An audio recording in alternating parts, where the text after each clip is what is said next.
Hello, viewers, and good evening.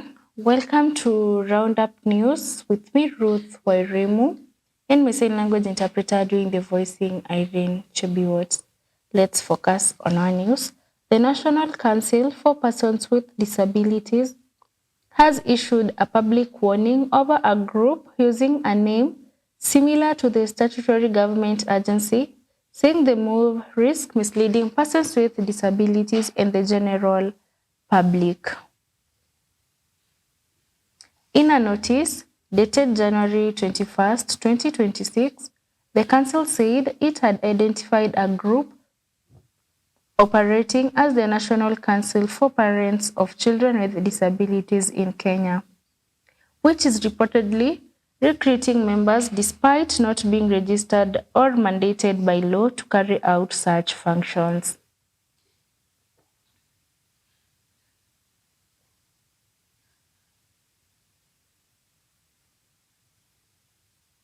NCPWD urged parents and the public to exercise caution, verify the legal status of organizations before sharing personal data or making financial contributions, and noted that the group had been directed to change its name, avoiding duplicating the council's mandate, and complete registration with relevant authorities before operating.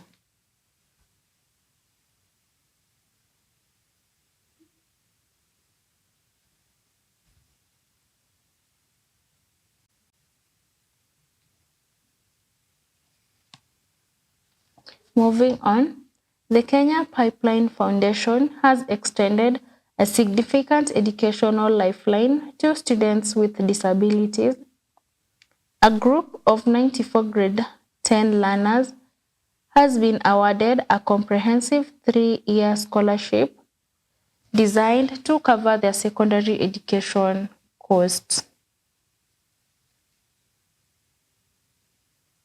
This sponsorship aims to reduce the financial burden on families and ensure that disability does not become a barrier to accessing the new senior school level under the competency-based curriculum.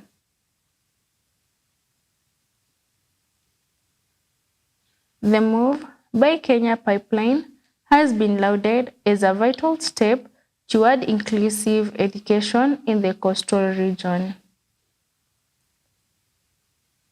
While the scholarship addresses the immediate financial needs of learners in Kwale, the situation in Kaloleni remains a stark reminder of the massive infrastructure deficits that continues to challenge the delivery of quality education in Kilifi County.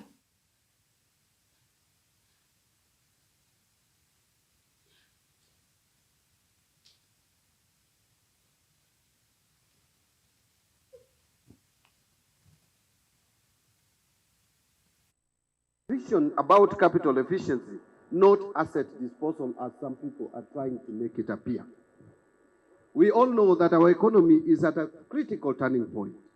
And to sustain the economic achievements realized thus far, both at the macro and fiscal level, that is reduced inflation or low inflation as we see today, the interest rates which have started showing clear signs of coming down, currency stabilization that has been of benefit to us, and especially exporters of goods and services, GDP growth that has been above. Staff of the company will have 5% of the ownership offered to them.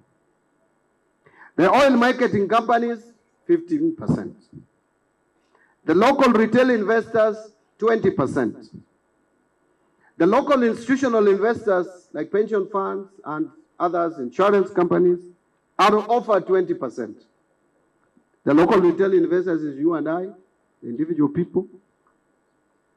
East African investors, because we are in a region, we must think and remember our neighbors, 20%.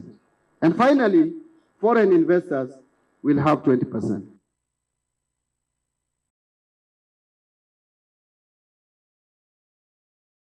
President William Ruto today led a high-profile disbursement of 258.4 million shillings under the National Youth Opportunities Towards Advancement (NYOTA) program, signaling a major push to convert thousands of unemployed youth into micro-entrepreneurs. Presiding over the event at the Moi International Sports Center, Kasarani, the head of state oversaw the allocation of seed capital to 10,337 young entrepreneurs drawn from Nairobi, Kiambu, and Kajiado counties. Each beneficiary is set to receive an initial startup package of 25,000 shillings to either launch new ventures or scale existing small businesses. To ensure both immediate growth and long-term financial security,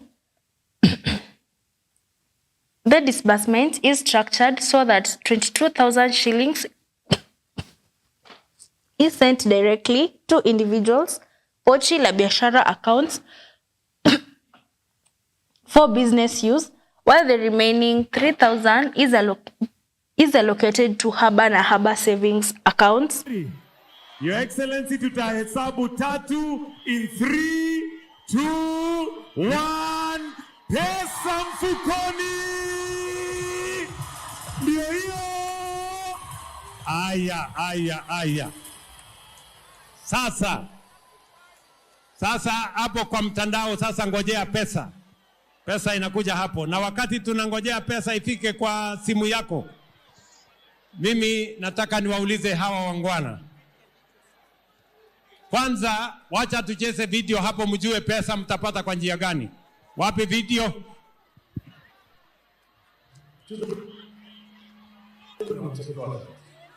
To access startup capital for business support cohort 1, dial *254#. Select NYOTA project. Select truck. Select business support. Select access startup capital. Enter some details about your business. Then confirm by entering your mobile money PIN. You will receive a confirmation message that the funds for your business have been sent to you. Kuza, Imarisha, Endelesha, Vijana.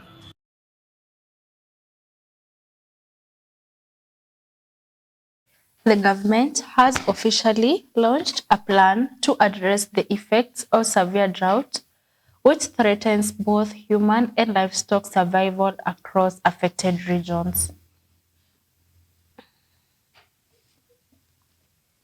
The initiative aims to mitigate the humanitarian impact of prolonged dry conditions. During the launch of a convoy distributing water and food aid in Garissa County, County Commissioner Mohamed Mabunzo emphasized that the relief effort seeks to prevent loss of life among vulnerable families.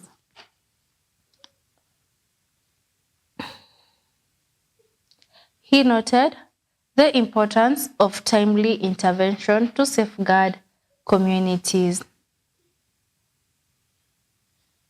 The aid shipment includes more than 4,000 bags of rice and beans intended to support households facing food insecurity and ensure essential nutrition reaches those most affected by the drought.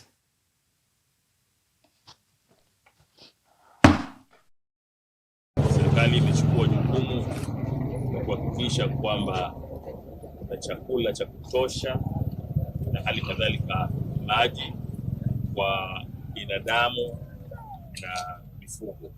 As Kenya Red Cross, we've supported the community by doing nutrition outreaches in Mandera sub-counties. We are even supporting rehabilitation of strategic wells and water funds. so that the community can get clean and clean water. There is a lot of migration of livestock, but however, the government is in the process of procuring livestock feed, which will support the counties of arid counties within the next few weeks.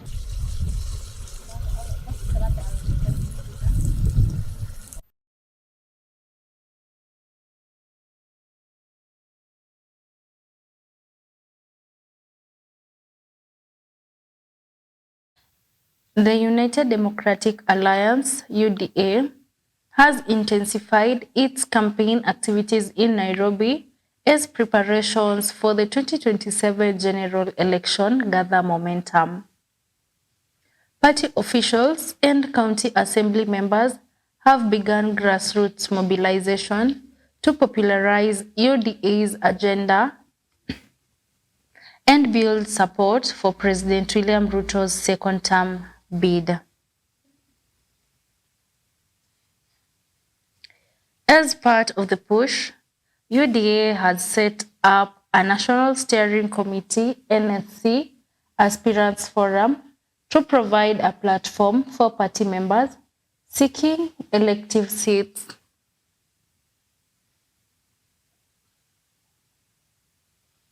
Registration for aspirants opened on the party's official website, with the inaugural forum meeting scheduled for February 4th, 2026 at State House, Nairobi.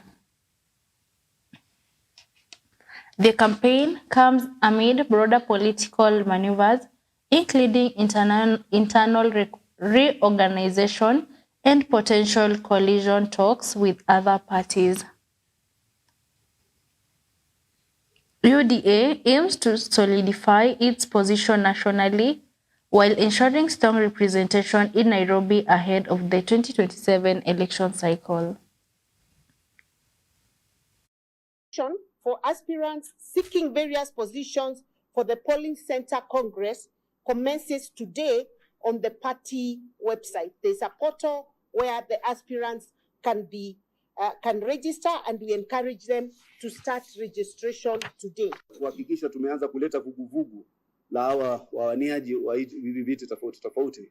Tutaanzisha platform ama forum ambayo tutaita UDA Aspirants Forum, ambapo itawajumlisha wote wale ambao wanawania viti tofauti kutoka ugavana hadi members of the county assembly. We want to make sure that all our leaders and all our party organs are involved in the process that we did mandate the party leader under the NEC organ, mandated him to engage with ODM in structured negotiations to make sure that as we go to the 2027 elections, we have a party, one that has proper governance structures and whose mandate comes from the people, right from the grassroots.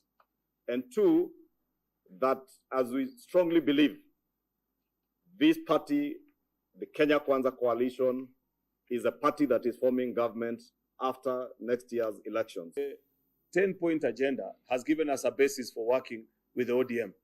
We have achieved some of the proposals that were made therein. In fact, if I'm not wrong, this afternoon, the committee on the implementation of the 10-point agenda has actually a meeting with the party leader of the UDA party and the leader of the Kenya Kwanza Coalition to bring up to speed on what has been achieved so far and what is still pending. UDA, what the president has been doing. The president has dealt with issues of affordable housing. And to our final news, all administrative officers in Isiolo County have been sensitized on the issuance of national identity cards, IDs, following President William Ruto's directive to abolish vetting committees for citizens prior to ID issuance. Speaking after leading the exercise, the Principal Secretary for Immigration, Dr. Belio Kipsang, stated that the responsibility of identifying those eligible for IDs now rests with chiefs and their assistants, who live with and are well acquainted with the families and communities of the local residents.